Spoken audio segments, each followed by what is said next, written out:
Hey everybody, this is the basic instructions for getting your band practice going in the sanctuary. I recommend starting with going to these drawers here, and you can take out your wireless mics. You would want to use wireless 1 and wireless 2 for your vocalists. And you grab these and you would just go over and get some batteries to put into these mics. With these wireless mics, it is pretty easy to put batteries in. You're just going to twist and open these, and then you'll grab a couple batteries, making sure the positive side is right there. Pop in your 2 batteries, close that, and then it should start to boot up automatically. You can see it light up. If not, you can hold down that red button there, and that will help turn it on.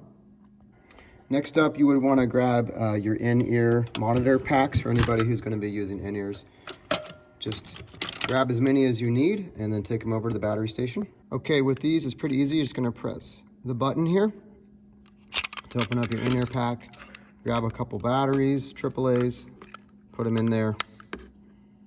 And then you can just close it back shut. And if you turn this and the light comes on, you know you're good to go. I recommend starting somewhere about halfway. After that, you're ready to go ahead and turn on power. You can go in this cabinet here and just flip that switch to on. And then you're gonna wanna go behind the computers here and make sure that these 4 switches are all up to turn on your speakers. Okay, the next step is to load up your scene on the mixer. You do that by going over here to Scenes and then pressing View. When you press View, you'll see that this screen comes up, and you're gonna wanna tab over 1 to where it says Scenes right here.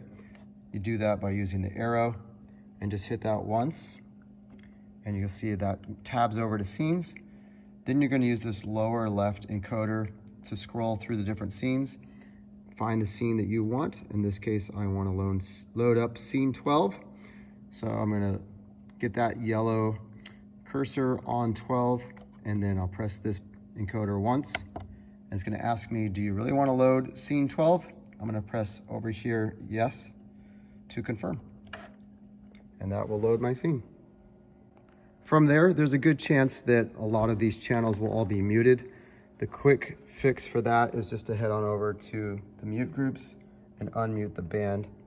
Whenever I do that, you can see that all of the band channels will be unmuted.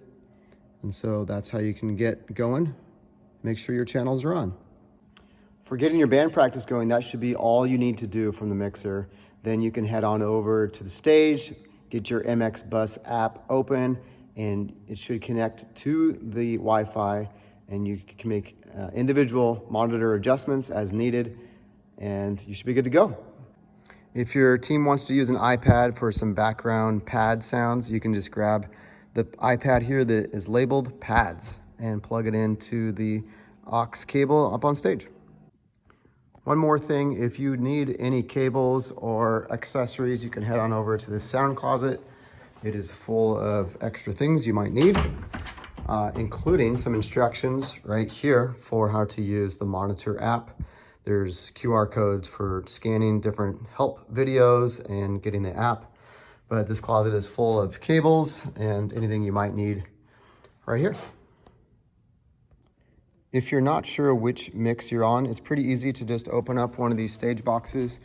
I often will have the monitor labeled on the XLR cable, but you can always open up this stage box and you can see, like here, that is definitely monitor G. On these floor monitors, there's an XLR cable that is plugged in to give your signal to your monitor. If you'd rather use in-ears, you're welcome to just pull this cable out and plug it into an in-ear pack, and you can use in-ears instead. Once your band practice is over, it would be great if you could take out the batteries and put them back on the charger. You're gonna need this tool to get the batteries out of this particular type of mic. And then just put it back on the charger and check the indicator to make sure your battery is actually charging. Sometimes they don't get in all the way, and you can see if that's not pressed all the way down, it doesn't charge. So just make sure it's all the way in and charging up, and you're good to go. One last thing, at the very end of your practice, please make sure you go ahead and turn the power off here, and also make sure that these 4 switches here are down so that you turn the power off for all these speakers after your practice. Hope that helps. Let me know if you have any questions.